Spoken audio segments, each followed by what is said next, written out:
How could it be we have Jewish senators, congressmen voting against Israel? We have Jews participating in the encampments on college campuses. Right? How could it be, right, that they've turned against us? Where are their values, their morals? That's a very, very good question. And part of the answer is hinted to in our parsha. Right? There is the beginning of Parshat Bahar talks about Shemitah, and then we have a whole series of halachos about if I get sold and my obligation to redeem somebody who is sold, right? If you're sold to a Jew, you're sold to a non-Jew, and the Torah goes through an entire series of halachos, right? Our obligation to one another to redeem us from these circumstances. Right before we turn to Parshat Bechukotai, right? So in between, that's next week, that's the rebuke section. In between Bechukotai and this whole section about redemption from difficult circumstances, you find two psukim that don't belong at all. Right? Lo ta'asu lachem elilim upesel matzeva lo takimu lachem. Right? Don't make foreign gods. Don't put up idols. Even maskit, these different types of idolatrous stones, you should not put down to bow to them. Ani Hashem Elokechem, I am Hashem your God. Shabtotai tishmoru, keep Shabbos, mikdashi tirau, you got to fear the mikdash. Ani Hashem. What in the world is that doing there? It has nothing to do with, right, redeeming people who were sold to Jews, to non-Jews, this, that. It doesn't really have anything to do with Bechukotai, which is the rebuke. And you almost unanimously, right? I started looking both in Nitziv, Rashi, the Ramban, others, they all argue as follows, that this is actually connected integrally to the piece before about being sold to a non-Jew. Now, I'll read it to you from the Ramban. Right, the Ramban says, "Keneged zehanimkar legoya kasuv medaber." These two psukim about not being idolatrous, keeping Shabbos, respecting the mikdash, fearing the mikdash, right, correspond. They come because of that paragraph of the Jew who was sold to the non-Jew. Right, that you shouldn't say, says the Ramban, Hoel v'Rebbe obed abanus kachavim, because my master, right, the place that I am residing, they are all idolatrous. I'll do it too. Right? They do gili arayos, illicit relationships. I'll do it too. They don't keep Shabbos. I won't keep Shabbos either.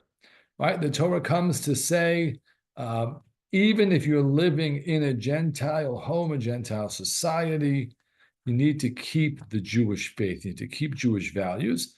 And these are kind of representative mitzvot, Shabbos, idolatry, mikdash. Right? Those are just representative of, right, the larger set of mitzvah. Comes Rav Aryeh Leib Steinman in his Ayelet HaShachar, and he asked the obvious question.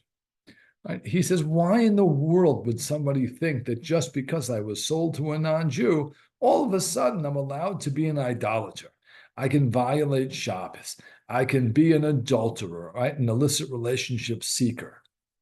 Why would it cross your mind that this is permitted? At the end of the day, you're a Jew, and your life is governed by Jewish principles and Jewish values and the halacha. And he doesn't have an answer to this question. He leaves it b'tzarech iyun, right? Tzarech iyun means it requires further investigation. He can't fathom it, right? That a Jew, despite living in a hostile environment or a non-Jewish environment, right, wouldn't understand that they're committed to Torah and mitzvos. Why would you think this? Why does the Torah have to come and warn you against it? But I think for those of us living in America, right, the answer is actually obvious. Right? And I'm not, God forbid, comparing America to living under, being bought by a Gentile, right, to being bought by a non-Jew. But the idea that the environment in which we live will have an impact upon us, right? It is an incredibly powerful, true, and even at times, right, that's a dangerous idea, where the implications are dangerous, right? What the medrash that everyone's quoting is saying, it's not that, yeah, well, my master does it, I can do it. I think what the message is, I live in a household, I live in an environment And that environment takes its toll on me. And contrary to Rav Aryeh Leib Steinman's idea that, a Jew could never be impacted by the world around them and say, I think this is mutter. I think this is permissible. No, it takes its toll. And you want to fit in, and you accept the values of the country in which you live, the society in which you live. It has an impact. The Torah has to come and say, you're not living in a Jewish environment. Don't forget, there's Shabbos, there's Mikdash, there's idolatry. It's such an important message. The Torah has to go out of its way to remind us, put in psukim that almost don't belong, to hammer that message home.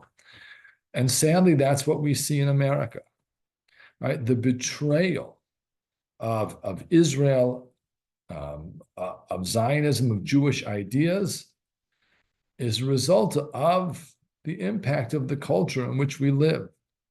Right? Maybe some of it's also there's I'll leave that actually. I'm not gonna get political right now. Stick to religious.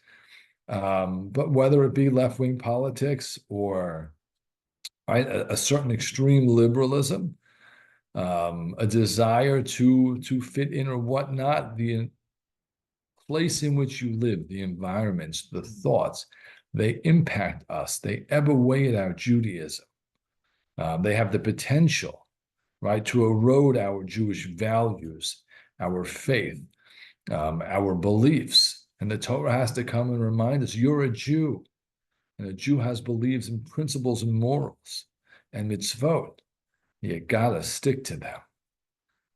Right? We should only be so lucky that Jewish members of Congress, right, leaders, thought leaders, would all remember, right, their morals, their ideals, their principles, and be proud of the fact, first and foremost, more than anything else, that they are indeed Jewish. But America has taken its toll on them as well.